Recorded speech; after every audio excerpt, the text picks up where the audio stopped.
नमस्कार, news Hunt में आपका स्वागत है। मैं बारिस मिर्जा। जी, आज हम बात कर रहे हैं अतीक अहमद से 33 सालों से लड़ रही एक महिला जयश्री कुशवाहा की। जी हाँ, ये महिला अपनी 12 बीघे जमीन के लिए 33 सालों से अतीक से लड़ रही थी और अब अतीक के इनकाउंटर के बाद उसे ये उम्मीद है कि उसका पति जो अतीक अहमद ने अपहरण कर रखा है वो वापस मिल जाएगा।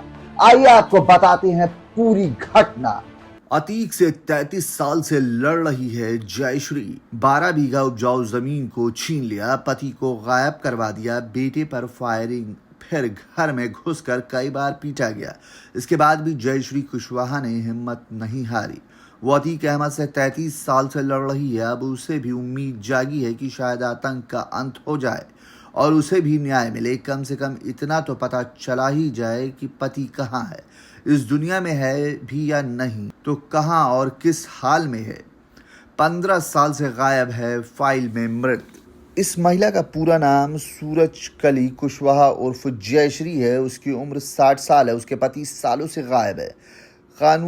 कानूनन कोई 10 साल से ज्यादा गायब रहता है तब उसे फाइलों में मृत घोषित कर दिया जाता है। जयश्री कुशवाहा के पति 15 साल से गायब हैं। धूमनगंज इलाके के झालवा की रहने वाली जयश्री के पति ब्रिजमोहन कुशवाहा के पास 12 बीघे से अधिक जमीन थी। इस पर बढ़िया खेती होती थी, परिवार का पालन पोषण हो रहा था। एक दिन अचानक सब कुछ बदल गया। जयश्री के पति गायब हो गए। जमीन पर अतीक का कब्जा हो गया। जयश्री कहती हैं कि अतीक के अब्बू फरोज के पास लाल रंग का एक ट्रैक्टर था। इस ट्रैक्टर के किसानों के खेतों की जुताई बुआई होती थी। यही ट्रैक्टर उनके खेत में भी चलता था। उनकी ज़मीन देखकर अतीक के मन में लालच जाग गया। अतीक का करीब लेखपाल एक दिन जयश्री के पास आया और कहा कि उनकी ज़मीन शिवकोटी सहकारी आवास समिति के नाम पर दर्ज हो गई है। समिति के नाम हो गई थी ज़मीन। दरअसल अतीक ने शिवकोटी सरकारी समिति बनाकर जयश्री की पूरी ज़मीन अपने नाम करवा ली थी। अतीक ने इसमें 2 लोगों को सचिव बनाया और इस ज़मीन को बेचना शुरू कर दिया। जयश्री के मुताबिक 1989 में एक दिन उनके पति अचानक से गायब हो गए। वो कहाँ गए किसी को पता नहीं।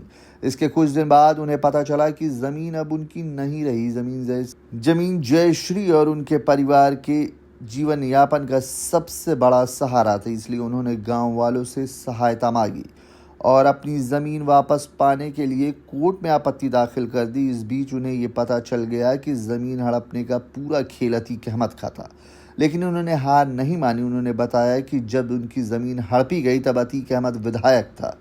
उसने उन्हें कई बार अपने कार्यालय में बुलाया। अतीक के बुलवाने पर जब वो पहली बार गईं तो उसने कहा कि तुम्हारे पति मेरे बहुत ख़ास थे, अब नहीं रहा, इसलिए अब तुम्हारे परिवार की जिम्मेदारी मेरी है। अपनी ज़मीन दे दो और घर में रहो।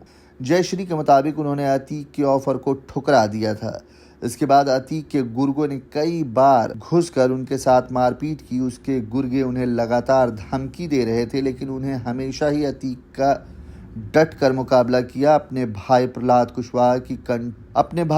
कुशवाहा की करंट लगने से हुई मौत के लिए भी अतीक अहमद को जिम्मेदार ठहराती हैं। उनका कहना है कि बीते 30 सालों में उन पर 7 बार हमला हुआ। अतीक के गुर्गे ने सैकड़ों बार उन्हें धमकियां दी। साल 2016 में उनके घर के सामने बेटी और परिवार पर हमला हुआ। इनमें उनके बेटे की गोली लगी थी, लेकिन बेटे की जान बच गई। जयश्री के मुताबिक वो कई सालों तक कोर्ट और थाने के चक्कर काटती रहीं, लेकिन अतीक के खिलाफ कहीं भी सुनवाई नहीं हो रही। साल 1991 में उन्हें अतीक के खिलाफ पहले FIR करवाने में कामयाबी हासिल हुई। साल 2001 में आरोपों को निराधार बताकर केस बंद कर दिया गया।